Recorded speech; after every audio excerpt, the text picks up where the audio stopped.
قضا جو ہے وہ سنتوں کی قضا ہے۔ اگر کسی کی نماز ظہر رہ جاتی ہے یا عصر یا مغرب یا عشاء وغیرہ یا فجر، تو ان کی جو سنتیں ہیں وہ قضا نہیں کی جائیں گی، فرض قضا کیے جائیں گے۔ اچھا، ادا اور قضا میں فرق کیا ہے؟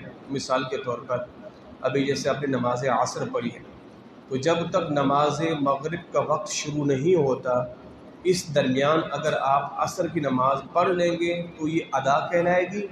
اگر مغرب کا وقت شروع ہو گیا تو اب اس کا نماز کا وقت ختم ہو گیا ہے، اب اگر آپ اس کو مغرب کے ٹائم جا کے پڑھیں گے تو یہ نماز قضا کہلائے گی۔ تو نماز کو وقت کے اندر پڑھنا، یہ آقا کریم صلی اللہ تعالیٰ علیہ وسلم نے ارشاد فرمایا، اللہ کو بندے کے کاموں میں سب سے محبوب عمل یہ لگتا ہے کہ بندہ وقت پر نماز پڑھے۔ نمازیں جو قضا ہو جائیں تو ان کی قضا کرنا ضروری ہے۔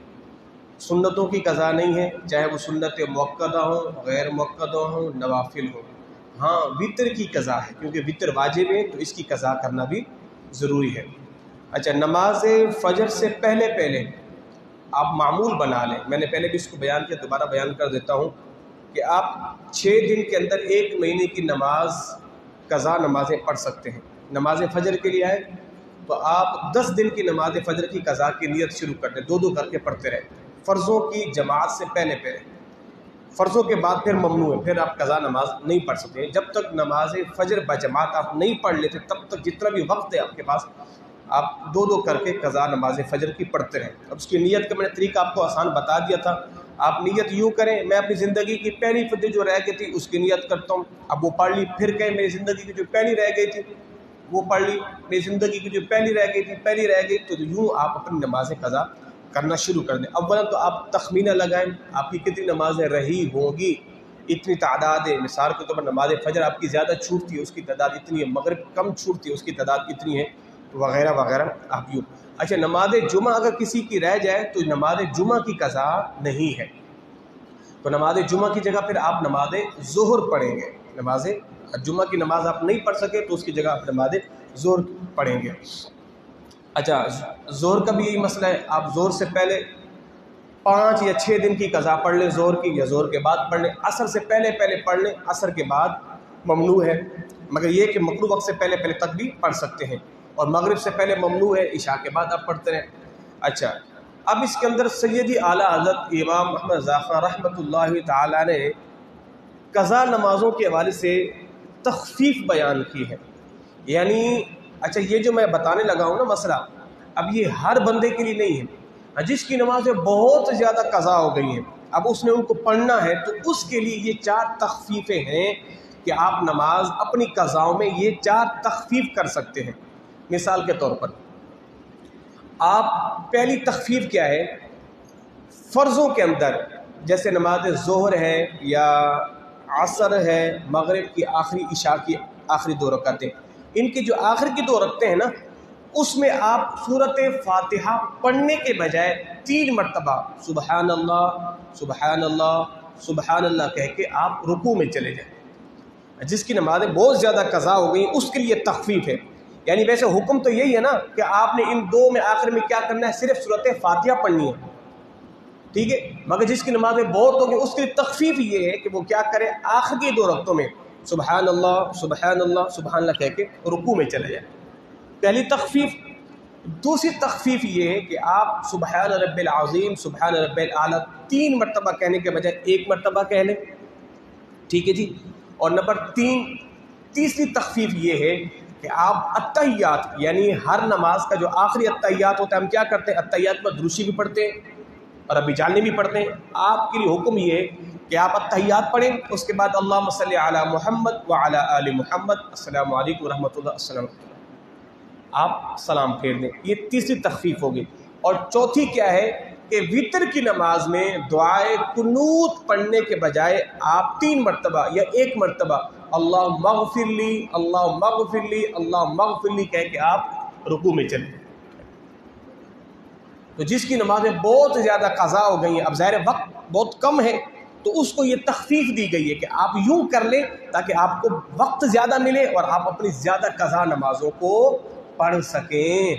تو یہ سیدی اعلیٰ حضرت نے 4 تخفیفیں بیان کی ہیں جس کی نمازیں بہت زیادہ، میں دوبارہ دہرا دیتا ہوں، دعائے قنوت کی جگہ اللہم اغفر لی 1 مرتبہ کہہ لیں یا 3 مرتبہ کہہ لیں، سبحان رب الاعلیٰ 3 یا 7 یا 5 مرتبہ کے بجائے 1 دفعہ کہہ لیں، آخری اتحیات میں عبد و رسول کے بعد اللہم صلی علی محمد کہہ کے سلام پھیر دیں۔ اور چوتھی اور آخری تخفیف کیا ہے، نماز ظہر، عصر، مغرب کی آخری اور عشاء کی آخری 2 رکعتوں میں پوری سورۃ فاتحہ پڑھنے کے بجائے 3 مرتبہ سبحان اللہ سبحان اللہ سبحان اللہ کہہ کے آپ سلام پھیر دیں۔ یہ 4 تخفیفیں ہیں جس کی نمازیں بہت زیادہ قضا ہو گئیں، وہ اپنی نمازوں کو یوں مکمل کریں۔ اچھا، آخری مسئلہ میں ہمیشہ کہتا ہوں، اپنے مرحومین کی جو نمازیں ہیں ان کا فدیہ دیں۔ میں بارہا یہ کہہ چکا ہوں کہ ہمارے یہاں کیا ہوتا ہے کہ ہم تیجا 40ویں میں لنگر چلاتے ہیں۔ اچھا، یہ 12 میں بیان کر چکا ہوں۔ اولا تو اس کا مستحق وہ ہے کہ جو غریب فقیر ہو۔ سیدی اعلیٰ امام احمد رضا خان فرماتے ہیں کہ تیجا 40واں برسی کا کھانا وہ کھائے کہ جو شرعی فقیر ہے، شرعی فقیر مستحق ہے ان چیزوں کے کھانے کے۔ اچھا، اس سے بہتر کیا ہے؟ اس سے بہتر یہ کہ آپ مرنے والے کے لیے صدقہ کریں، بجائے تیجا 40واں برسوں کے آپ 10 15 دیگیں چڑھا رہے ہیں۔ اب وہ کیا ہوتا ہے، مثال کے طور پر سارے غنی آ جاتے ہیں نا، تو سارے غنی ہوتے ہیں، کوئی مستحق زکوٰۃ تو نہیں ہوتا، وہی کھا کے چلے جاتے ہیں، جبکہ وہ اس کے مستحق نہیں، وہ تو غریب کا حق ہے، غریب تو آتے ہی نہیں ہیں، یا پھر آپ غریبوں تک پہنچاتے ہی نہیں ہیں۔ مسئلہ یہ ہے کہ ہم جو ہے نا بعض دفعہ ہم رسموں میں گھرے ہوئے ہیں، ہمارے ارد گرد جو رسمیں بن گئی ہیں نا، ہم یقین کریں اس میں ایسے بندھے ہوئے اگر ہم رسمیں ادا نہ کریں، ہم سمجھتے ہیں ہمارا معاشرے میں جینا بڑا مشکل ہو جائے گا۔ میں آپ کو اپنے گاؤں کی بات بتاتا ہوں۔ ہمارے گاؤں میں ایک شخص کے والد کا انتقال ہوا، وہ غریب مسکین مستحق زکوٰۃ تھا۔ اب اس کے پاس اتنے پیسے نہیں اپنے باپ کا جو وہ تیجا کرے یا اپنا کل خوانی کرے۔ اب معاشرے کے لوگوں نے اس پر اتنا دباؤ ڈالا، بھائی تیرے ابا کا انتقال ہو گیا، تو کل خوانی نہیں کرے گا۔ یقین کرے اس غریب نے اپنی زمین کو بیچا، اپنی زمین وہ اس کے لیے ذریعہ معاش تھا، اس میں کھیتی باڑی کرتا تھا، جانوروں کا گھاس اگاتا تھا۔ اس غریب نے اپنی زمین کو بیچا اور اپنے باپ کا اس نے تیجا کیا لوگوں کے تانوں سے بچنے کے لیے۔ اب اس کو تو بیچارے کا بیڑا غرق ہو گیا نا۔ تو اس لیے آپ جو ہے اگر آپ کی حیثیت نہیں ہے تیجے کی تو نہیں کریں، گھر کے چند افراد بیٹھ کے دعا کر دیں اللہ خیر صلاح۔ اور میں نے یہ بھی مسئلہ بیان کیا تھا، اگر مرنے والا پیچھے یتیم بچے چھوڑ کے گیا ہے تو آپ یتیم بچوں کے مال میں سے نہ تیجا کر سکتے، نہ 40واں کر سکتے، نہ برسی کر سکتے۔ جائے کہ وہ یتیم بچے آپ کو اجازت بھی دیں پھر بھی آپ نہیں کر سکتے، ہاں جب تک وہ بالغ نہ ہو جائے۔ یہ کتنا بڑا اہم مسئلہ ہے۔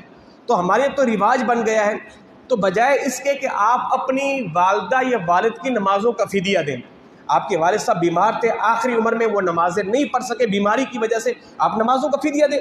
بھئی میں تیجا نہیں کروں گا، 40واں برسی میں 15-20 دیگیں نہیں چڑھاؤں گا، 50-60-70 ہزار کا خرچہ نہیں کروں گا، میں وہ 50-60 ہزار اپنے والد کی نمازوں کا فدیہ دے دوں گا۔ آپ کے والد آخری عمر میں روزے نہیں رکھ پائے تھے، آپ روزوں کا فدیہ دیں۔ بھئی ایک نماز کا فدیہ اس وقت 320 روپیہ ہے، ایک روزے کا فدیہ 320 روپیہ ہے۔ اب آپ دن کی 6 نمازوں کا فدیہ دیں، ایک وتر اور 5 نمازیں، 320 کو آپ ضرب دے لیں 6 کے ساتھ، اب یہ ایک دن کی نمازوں کا فدیہ ہے۔ اب یہ رقم لیں، کسی مستحق کے زکوٰۃ کو آپ یہ رقم دے دیں، جناب میرے والد کی نمازوں کا فدیہ ہے، تاکہ قبر کے اندر حشر کے اندر وہ جو نمازوں کا قرض ہے اس کے اندر تو تخفیف ہو نا، اس کے اندر تو تخفیف ہو۔ تو یوں کوشش کیا کریں، آپ کو جب بھی اللہ توفیق دے آپ اپنے والد کی نمازوں کا یا روزوں کا فدیہ دیں۔ باقی رہا یہ تیجا 40واں برسی بالکل آپ کریں، میں اسے بالکل منع نہیں کرتا۔ ہماری قوم میں سب سے بڑی خامی یہ ہے کہ وہ مسئلے کے 2 پہلو ہوتے ہیں، ایک کو تو سمجھتی نہیں ہے اور ایک کو جو اچھالنا شروع کر دیتی ہے کہ مولوی صاحب تیجا 40واں کے خلاف پتہ نہیں کیوں ہیں، اس کو آپ سمجھ لیں۔ اس لیے آپ کے ہاں اگر تیجا 40واں آپ یہ کھانا غریبوں کو پہنچائیں تو پھر تو 100 مرتبہ سبحان اللہ، آپ بالکل غریب کے پیٹ میں لقمہ رکھ کے آئیں، آپ کو اتنا بڑا ثواب ملے گا۔ اب گھر کے بندے ہی بیٹھ کے کھاتے رہیں تو پھر یہ تیجا 40واں پھر تو غربا، یہ تو پھر دعوت ہو گئی نا، یہ تو غریبوں فقیروں تک تو پہنچا ہی نہیں ہے۔ تو اس لیے آپ یہ کام کریں۔ ہاں اگر آپ نے لوگوں کی تانوں سے بچنا تو ایک لنگر کی دیکھ کر دیں، بس غریبوں کو مدرسے کے طلباء کو، غریبوں کو، مستحقوں کو بٹھا کے کھلا لیں، اللہ فیصلہ، باقی آپ فدیہ دیں، ورنہ یہ قوم وہ ہے کبھی بھی آپ سے ناراض نہیں ہوگی۔ مجھے تو بڑی حیرت بھی ہوتی ہے کہ لوگ کسی کے ابا کے تیجے میں جاتے ہیں، آواز دیتے، او بھائی کیا کر رہا ہے، بوٹی نہیں لایا تو، میٹھا ہے تو ذرا گلاب جامن چمچم ڈال کے لا، ذرا پتہ نہیں لوگوں میں کیا کیا جملے مشہور ہیں. مجھے تو بڑی حیرت ہوتی ہے یار، تمہیں بولتے ہوئے شرم نہیں آتی؟ اس کے ابا کا انتقال ہوا ہے یار، وہ بیچارہ صدمے سے چور و چور ہے، کم بخت انسان، تجھے بوٹیوں کی پڑی ہوئے امین خبیث انسان. یہ تو ہمارے ہاں تو لوگوں کے بن چکے. اچھا یہ، اور پھر ہمارے ہاں تو یہ بھی ہے کہ جس دن انتقال ہوتا ہے اس دن بھی ٹینٹ لگ جاتے ہیں، اس دن بھی شامیانے لگ جاتے ہیں، اس دن بھی دیگیں چڑھ رہی ہوتی. یہ بھی شرعاً درست نہیں ہے. اب لوگ کہتے ہیں جناب اگر آپ کے پاس کچھ لوگ دور سے آئے ہیں، ہاں ان کے لیے آپ کھانے کا انتظام کریں. آپ بھی نہیں، وہ تو آپ کے قریبوں کو کرنے کا حکم دیا. حضور نے فرمایا جس کے ہاں فوتگی ہو جائے نا تو اس کے پڑوسیوں کو چاہیے کہ وہ کھانا پکا کے اس کے ہاں پہنچائیں، اس کو کھلائیں، اس کے پڑوسیوں کو چاہیے. مگر یہاں کیا ہوتا ہے کہ الٹا پڑوسی آ کے کھا کے جا رہے ہوتے ہیں، الٹے پڑوسی آ کے کھا کے گئے. میرے مدنی آقا جناب جابر رضی اللہ تعالیٰ کی وصال ہوا تو حضور نے فرمایا ایسا کرو ان کے پڑوسیوں کا تم کھانا پکاؤ، تم آ کے کھلاؤ. اب ظاہر بندہ زخموں سے چور چور ہے، وہ کیسے کھائے گا جس کے ابا کا انتقال ہوا؟ تو حضور نے فرمایا تم اس کے ساتھ بیٹھو، اس کے ساتھ تم دل لگی کرو، اس کو تم دعائیں دو اور پیار محبت سے اس کو کھانا کھلاؤ. وہ جس کی اماں کا انتقال ہوا بیچارہ کیسے کھانا کھائے گا؟